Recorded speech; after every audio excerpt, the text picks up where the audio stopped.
Everybody, I'm taking a quick break from gardening today, actually, well, sorting out the garage, actually, to do this video because I'm so angry at the response to Andrew Bridgen's question in the House of Commons today.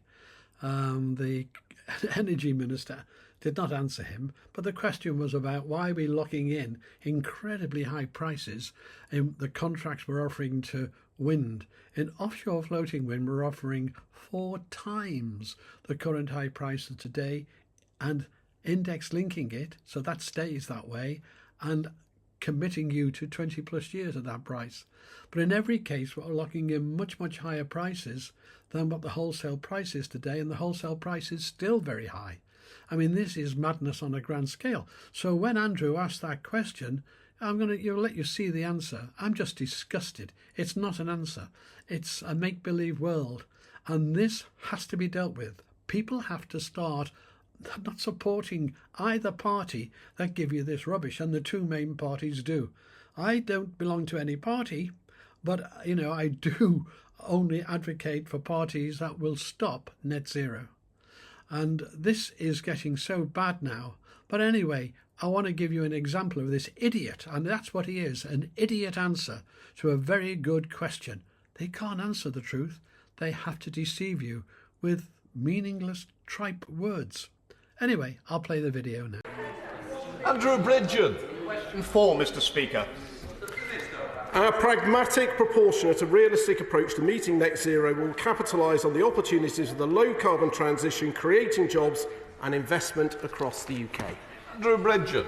Speaker, the cost of net zero is being borne by our hard-pressed constituents at the same time as China increases its carbon dioxide emissions by more than the UK's total emissions every year. Wholesale electricity price is currently £65 a megawatt, but we're paying £102 for fixed offshore wind, offering £246 a megawatt for floating offshore wind, £89 a megawatt for onshore wind, and £85 a megawatt for solar. So can the Minister explain whatever happened to plentiful, cheap, renewable energy? The Honourable Member and I will agree that we must champion the importance of delivering cheaper bills for consumers. This does not have to be a binary choice between tackling climate change and delivering cheaper consumer bills. By investing in a cleaner, more efficient energy system, we can do both. John Hay. Well, there we are. Not an answer. You can have both. And just given the evidence, we're not having both. Just given the evidence, absolutely, that for the next 20-odd years, we're locking in at super high prices.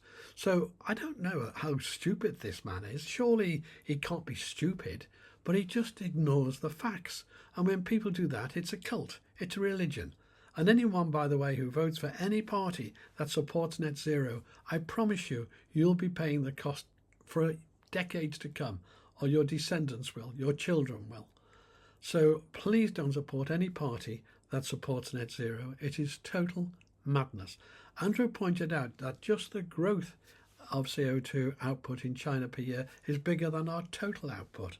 And of course, if America disappeared below the waves, if Europe disappeared and we disappear below the waves, CO2 will continue to grow. That is a fact, but it's just ignored. We're not achieving anything with all these huge costs.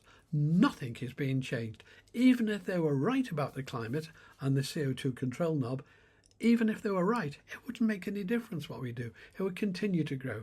That's the good thing about it, continuing to grow. It's plant food after all. So support independents like Andrew.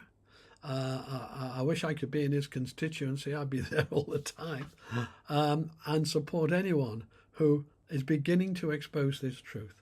The tide is very slowly beginning to turn now as the reality of what net zero is being exposed.